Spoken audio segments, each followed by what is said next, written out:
Yes, this is something that they navigated last year.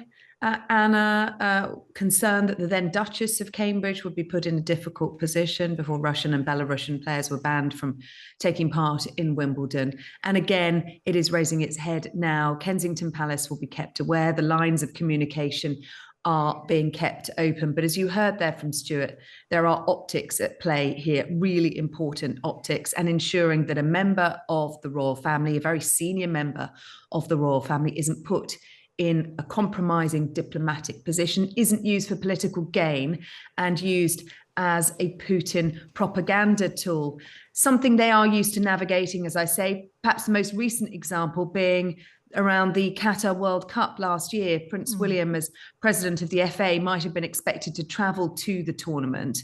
But with a row over the Gulf states' human rights record, it was announced, perhaps conveniently, perhaps it was genuine, that his winter schedule was too busy to permit it. And so by removing himself, he avoided getting embroiled in any of that controversy. Sarah, it's always interesting about how the royals, the royal family, navigate that very fine line often between, being royal and stepping over the line and getting involved in politics. I mean, we've often talked about it being soft diplomacy is when the royals are kind of wheeled out. We had questions raised earlier in the week, of course, when the King held an audience with Ursula von der Leyen. Yes, a lot of eyebrows raised, as well as questions, Anna, about whether this meeting should have gone ahead between the King and Ursula von der Leyen. Not because they shouldn't meet. Of course, as president of the EU Commission, she is very much likely to cross paths with the King, the head of state here, and Europe being one of our closest neighbours. But it was the timing of it, the timing that where you couldn't separate this meeting from the politics of the day, the politics announcing the Windsor framework. And even the name itself seemed to give the impression that this deal had the royal stamp of approval, and concerns raised by the DUP and Brexiteers that the King was being bounced into giving this deal his support. There are multiple examples, though, of where this has potentially happened in the past. I was asked on Monday, well, the Queen wouldn't have got herself into this position, would she? But in fact, if you look back to the 1970s, when Britain under Ted Heath was joining the EEC, negotiated membership of the common market, the Queen was sent to Paris. It was 1972. The aim was clearly to get the British public to swing behind membership of the common market, an EEC PR blitz, if you like. But debate then was still rife.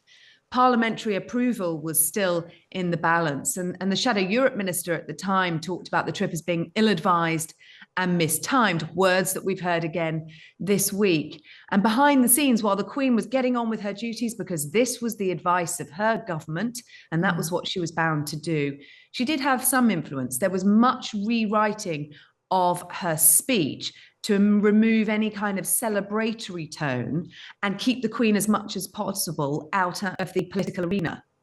It's fascinating how this is navigated, and certainly, over the years, as you say, the examples that there are. Just very briefly, Sarah, before we let you go, any updates in terms of the, as the Times put it yesterday, the royal monopoly of moving various royals around different households? Yes, or the mansion merry-go-round taking place on the Windsor Great Estate at the moment, Anna. There's a story in The Sun today that one of the reasons why the Duke of York might be forced to leave Royal Lodge on the Windsor Estate, his home for some 20 years, is because it's got a damp problem. It's got mould and it needs a new roof. He's going to lose his £249,000 a year annual grant, and that means he's unlikely to be able to afford the upkeep costs. He, as we understand it, has been offered Frogmore Cottage, the former home now of the Duke and Duchess of Sussex. They've been given their eviction notice, said to be stunned by it. But the Duke of York resisting calls to downsize by his brother. Royal Lodge, if it becomes vacant, could, of course, prove quite useful. We know that the Prince and Princess of Wales have now relocated to Windsor. They're currently in Adelaide Cottage. Big by our standards, but perhaps not by royals. It's a 4-bedroom property, so they've got no space for any visitors, although I'm not sure they'll be welcoming Harry and Meghan anytime soon. But perhaps Royal Lodge could be earmarked for them.